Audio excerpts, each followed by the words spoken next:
bem-vindos ao The Debate. Hoje, vamos promover um discurso analítico e explorar perspectivas bem diferentes sobre um dos mecanismos mais fundamentais que um estudante de engenharia mecânica vai encontrar pela frente. As boas e velhas correntes de transmissão de rolos. Exatamente. Pensa na beleza de um relógio suíço, sabe? Engrenagens perfeitas, usinadas ali ao milímetro. Aquele movimento que é puramente fluido. É uma arte. O cérebro de quem trabalha com mecânica bate o olho naquilo e entende imediatamente a harmonia do sistema, né? A transmissão de força é limpa, é contínua.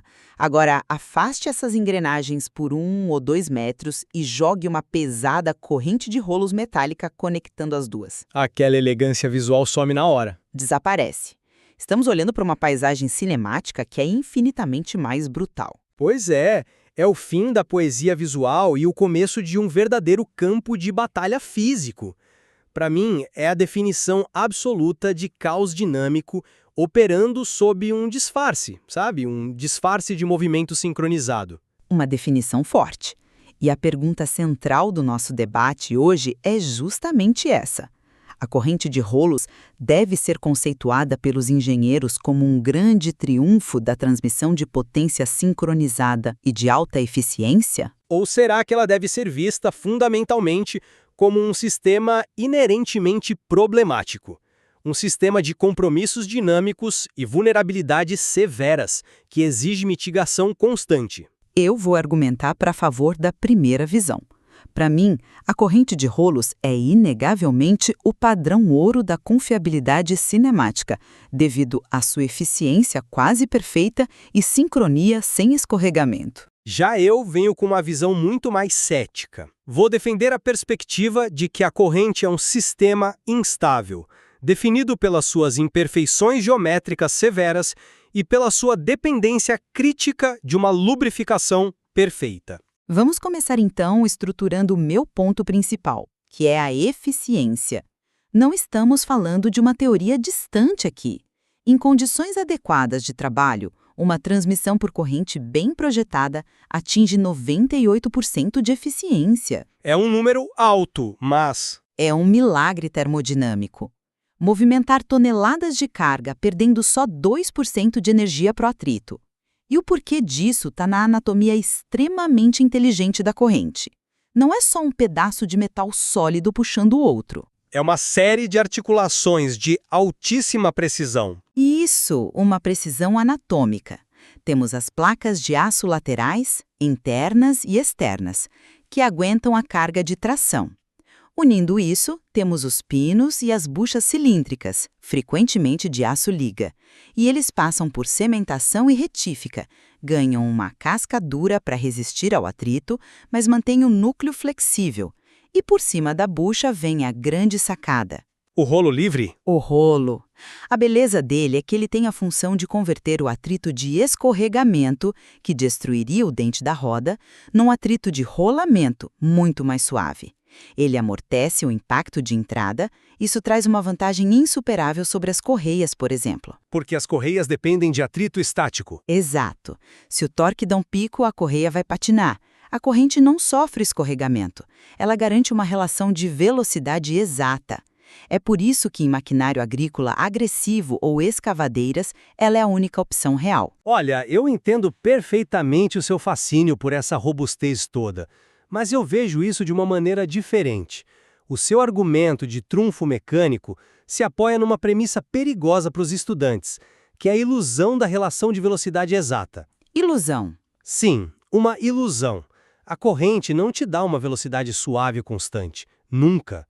Quando a gente desenha uma transmissão no papel, no CAD, a gente imagina um círculo perfeito abraçando outro círculo.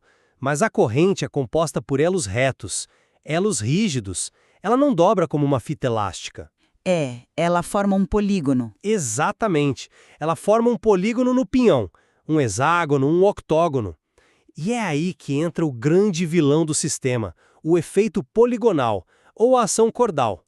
Devido a essa geometria, a relação de transmissão instantânea simplesmente nunca é constante. Você diz as variações do raio efetivo? Mudando o tempo todo. Quando o pino está no topo do dente, o raio é máximo. Quando o meio do elo reto passa, o raio diminui. Na prática, a corrente está sendo puxada com pequenos trancos rítmicos. Avança, desacelera, avança. É uma flutuação cíclica de velocidade linear a cada engate. E não para por aí. Para compensar esse puxão longitudinal intermitente, a corrente sofre uma vibração transversal, um chicoteamento. A cada engate de pino, há um choque mecânico inerente ao design. Imagina isso a 1000 RPM. São milhares de choques desgastando prematuramente o sistema, limitando severamente as velocidades de operação. Para mim, isso é uma solução falha. Esse é um ponto interessante, mas eu formulasse de forma diferente. Entendo a física da ação cordal, mas discordo profundamente de que seja uma falha fatal. Isso é um parâmetro de projeto conhecido. Um parâmetro bem problemático. Mas contornável. Pensa na analogia da própria geometria. Um polígono com poucos lados tem uma variação de raio absurda. Mas e se você tiver um polígono com 30 lados? Os lados ficam tão curtos que ele começa a se aproximar de um círculo perfeito. A diferença entre o raio da corda e o raio do ápice diminui. Diminui a ponto de o efeito poligonal se tornar praticamente desprezível. A engenharia resolveu isso de forma elegante. A regra é simples para qualquer projetista. Desenhe o pinhão com mais de 25 dentes. Se o Z for maior que 25, a flutuação cai para menos de 1%. A teoria de simplesmente aumentar o número de dentes é linda na sala de aula. Mas funciona na prática. Nem sempre.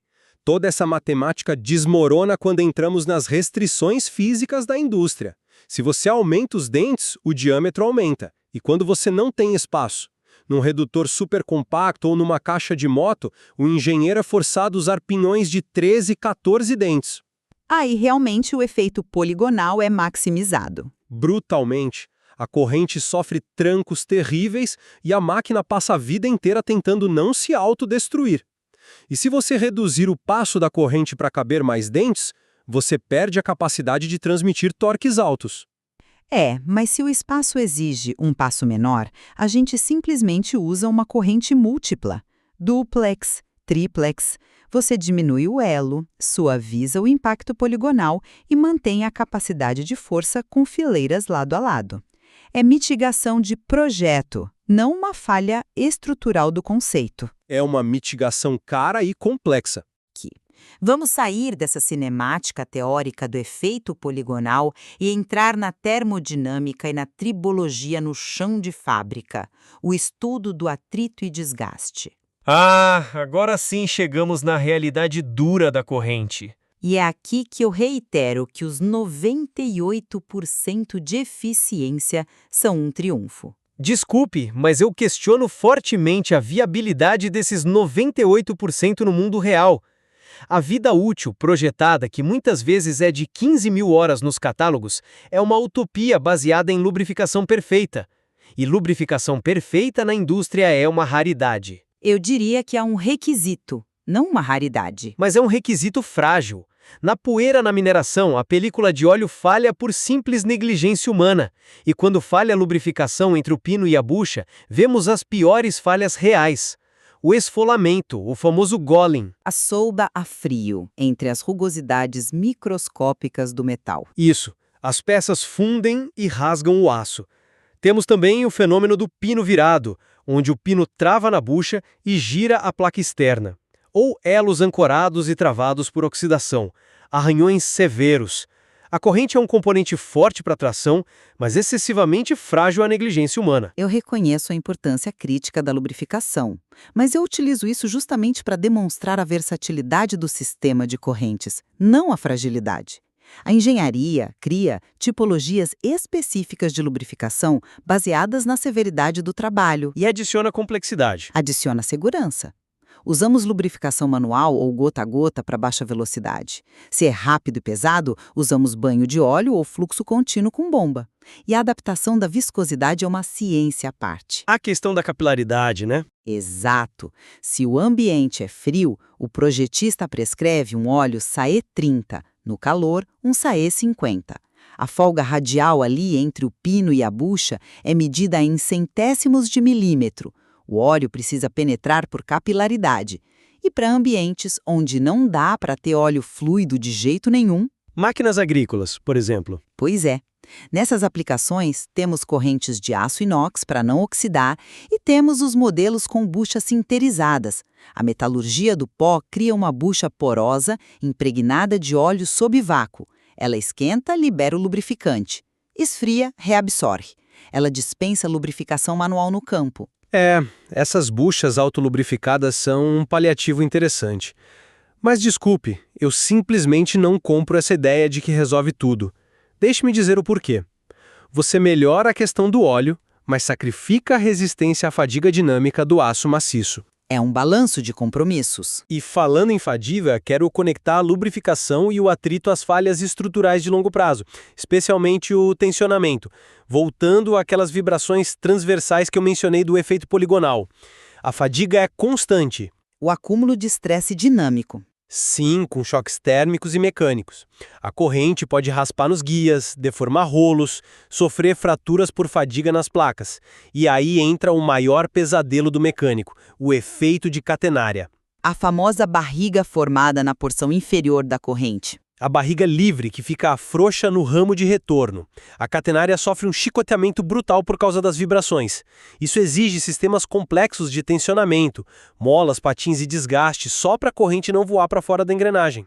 Mas, posso fazer um pushback intelectual nisso? A previsibilidade desse desgaste e dessa folga da catenária não seria, na verdade, uma vantagem de segurança? Previsibilidade de que a corrente vai bater na carenagem. Não. Previsibilidade de que a corrente te avisa antes de falhar de forma catastrófica. O alongamento da corrente, que aumenta a catenária, é puramente o somatório do desgaste de cada pino e bucha. Não é o aço que esticou plasticamente. É atrito. É o material removido da articulação que soma uma folga geral ao longo dos metros de corrente. Exatamente. E a engenharia estabelece um limite de segurança rígido de 3% de alongamento.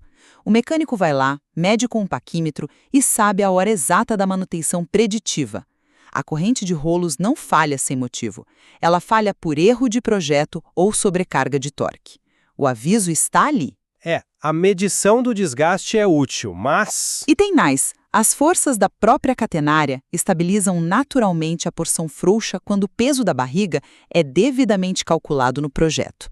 Age como um amortecedor de gravidade. Eu entendo a teoria do amortecimento da catenária, mas, na minha opinião, exigir que o operador faça medições micrométricas regulares enquanto a corrente sofre fadiga constante só prova meu ponto de que é um componente que demanda cuidado excessivo para não colapsar.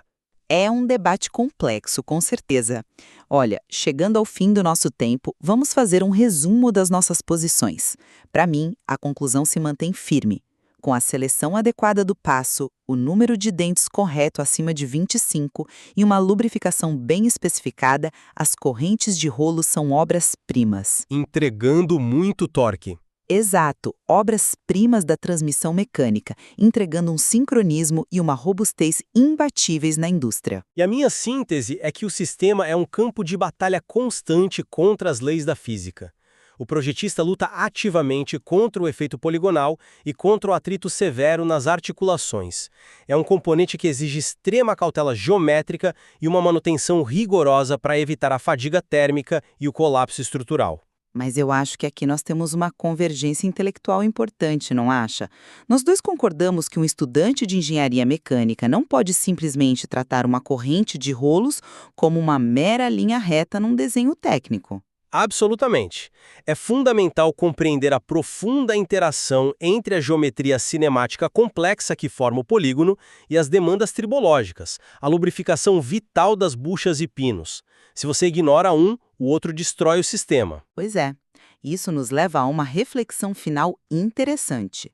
O verdadeiro valor está em olhar além da aparente simplicidade de um componente diário como uma corrente. A verdadeira arte da engenharia mecânica não está em buscar ferramentas perfeitas ou imaculadas. porque elas não existem no mundo real. Não existem. A genialidade está em entender profundamente as imperfeições das ferramentas que nós temos para dominar o seu uso da forma mais segura e eficiente possível. O que é sempre um desafio. Sempre. E nós deixamos a conclusão final em aberto para você que está nos ouvindo. As correntes de rolos são a solução ideal de transmissão ou apenas um mal necessário brilhantemente domado pela engenharia moderna? Fica a reflexão. Obrigado por acompanharem essa análise com a gente. Continuem explorando as complexidades dos seus projetos.